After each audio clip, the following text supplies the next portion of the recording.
Summer has now become, a season of fear in Australia. The whole sort of Australia dream of the beach, of clean air, of the harbour bridge, it's really disappeared. Well, that's absolutely right. And I guess that's one thing that people have raised repeatedly as we've been on the ground reporting, talking to those people who've been affected so far this bushfire season.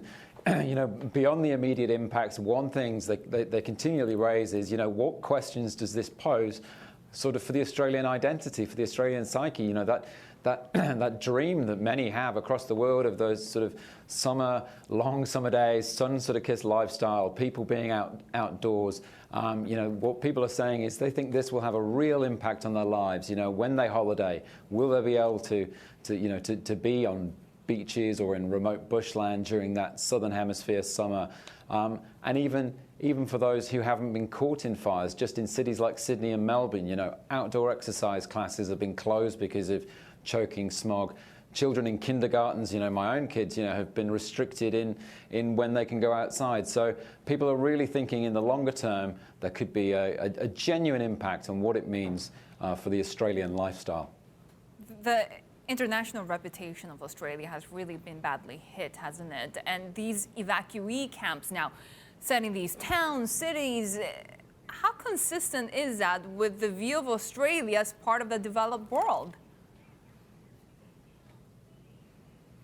Well, absolutely. It's been quite an extraordinary. I think lots of people, around the globe have seen those pictures of the actual fires raging. What's not been seen as much is that impact on thousands of Australians. Thousands of people, both in Victoria here, near Melbourne, also in New South Wales, have been evacuated from their homes this bushfire season. Whether that's because their houses have been lost, but more frequently, just because those communities have been at risk or have been cut off, whether by closed roads, by power cuts, by the threat of fires. Literally thousands of people, have taken refuge, many of them on sports grounds, on sort of community parklands, bringing with them their caravans, trailers full of pets, in many instances, sort of livestock and horses. I visited in recent weeks one relief centre in east of Melbourne, and that had literally hundreds of people out on a recreation oval, and next door in cattle yards, about 250 horses that people had brought with them.